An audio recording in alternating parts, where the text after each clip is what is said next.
मैं public live से भदोही से आज कलश यात्रा में शामिल हुआ हूं, जो चौरी बाजार से भदोही जनपद में यात्रा प्रारंभ की गई है। भगवान राम अयोध्या में राम मंदिर में विराजमान होने जा रहे हैं 22 जनवरी को। इसको लेकर के राम भक्तों में एक नया संदेश पूरे जनपद में फैल रहा है। तो आइए जानने का प्रयास करते हैं, भारतीय जनता पार्टी के एक वरिष्ठ नेता हैं, इनसे भी जानने का प्रयास करते हैं कलश यात्रा का संदेश आम राम भक्तों में कैसा जा रहा है। ये जो कलश यात्रा चल रही है लगभग पूरे जिले में हर मार्केटों में चल रही है। गांव-गांव हम लोग अक्षत और निमंत्रण राम मंदिर का दे रहे हैं और 22 तारीख को प्रदेश में देश में तो मनाया ही जा रहा है, भदोही जिले में उसका एक अलग रूप निकलेगा। और आज उसी क्रम में हम लोग चौरी बाजार में शोभा यात्रा, राम शोभा यात्रा, कलश यात्रा और निमंत्रण पत्र अक्षत वितरण का कार्यक्रम रखा गया है और पूरे क्षेत्र के हर गांव से सभी सम्मानित आज यहाँ उपस्थित हो रहे हैं और बहुत ही भव्य कार्यक्रम आपको देखने को मिलेगा। और 22 तारीख को तो हर गांव में भंडारा, महाप्रसाद, हर तरह के कार्यक्रम आयोजित रखे गए हैं। ऐसा देखा जा रहा है भारत में फिर से 22 जनवरी को दिवाली मनाई जा रही है। प्रधानमंत्री जी का भी आह्वान हो गया है, तो उसका संदेश क्या लोगों में, राम भक्तों में बिल्कुल जुनून दिख रहा है क्या इस दिवाली से? निश्चित रूप से हम जब भगवान राम 14 साल के वनवास से लौटे थे तो दिवाली मनाई गई और अब तो 500 साल बाद हिंदुओं को भगवान राम का जो इच्छा थी, कितनी बलिदानी हुई, उसको प्राप्त कर रहे हैं। हिंदुओं में अपार उत्साह है। हम लोग तो अक्षत बांट रहे हैं घर में, गांव में। आपका भी क्या कहना है इस राम मंदिर को लेकर के, जो राम मंदिर में प्राण प्रतिष्ठा प्रारंभ कर दी गई, 22 जनवरी को भगवान राम मंदिर में विराजमान हो जाएंगे? बिल्कुल बिल्कुल, 500 वर्षों की हमारे पूर्वजों की जो कल्पना थी उसको आज हम साकार कर रहे हैं, भगवान राम साकार कर रहे हैं। और यह दिन हम लोगों के लिए जो है अविस्मरणीय और स्वर्णीय है। इसको स्वर्णाक्षरों में लिखा जाएगा, जो अनादि काल तक जो है कभी नहीं मिटने वाला है। आपका क्या संदेश रहेगा? और इस अवसर मेरा संदेश एक लाइन में है कि ये जो काला धब्बा के रूप में हमारे हिंदू समाज में राम मंदिर पे जबरदस्ती कब्जा करके नेतागिरी किया जा रहा था पार्टी द्वारा, आज हमारे युग पुरुष नरेंद्र मोदी जी के द्वारा यह कार्यक्रम संपन्न हुआ। साधु संदेश रहेगा इस जो राम मंदिर में भगवान राम विराजमान हो रहे हैं, प्राण प्रतिष्ठा प्रारंभ कर दी गई है अयोध्या में, इसका क्या संदेश आम जनमानस में क्या दिख रहा है? राम भक्तों में देख रहे हैं अलग ही जुनून, सारे प्रदेश में, सारे जिलों में एक अलग ही माहौल दिख रहा है, तो आपका क्या संदेश रहेगा? हमारे पूर्वजों की पिछले 500 साल की लड़ाई का फल आज हम भोग रहे हैं। ये हमारे लिए कितने, हमारे इस जनरेशन के लिए कितने सौभाग्य का विषय है। तो हमें जो उनका त्याग बलिदान रहा है इस राष्ट्र निर्माण के लिए, इस ये मंदिर का ही निर्माण नहीं है, हमारे स्वाभिमान का निर्माण है। पूरा संपूर्ण भारत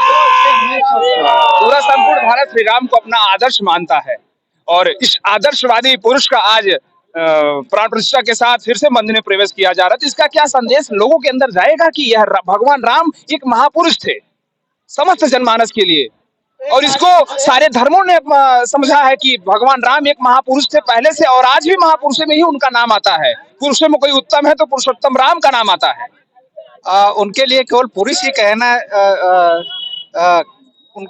उनकी जो है उनके उसको कम करना होगा, क्योंकि रामचरितमानस में भी तुलसीदास जी ने कहा है कि नाथ राम नहीं नर भूपाला, भुवनेश्वर कालहु कर काला।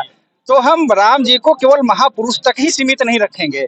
उन्होंने एक आदर्श पुरुष कैसा होना चाहिए, आचरण कैसा होना चाहिए, परम ब्रह्म होते हुए भी वो धरती पे आकर के हमको ये सिखा के गए। लेकिन हमें ये बहुत स्पष्ट अपने मन में रखना होगा कि वो राम केवल राजा और मनुष्य नहीं थे, वो परम ब्रह्म थे। ऐसा लोग मानते हैं कि भगवान राम एक आदर्शवादी पुरुष थे। तो ऐसी जो नाना प्रकार की समस्याएं आम जनमानस में दिखती हैं, वह राम को तो आदर्श मानते हैं लेकिन उनके आदर्शवादी विचारों को नहीं ले पाते हैं। तो विचार भी बदलेगा लोगों की नहीं इस राम मंदिर में, राम भगवान के जाने के पश्चात?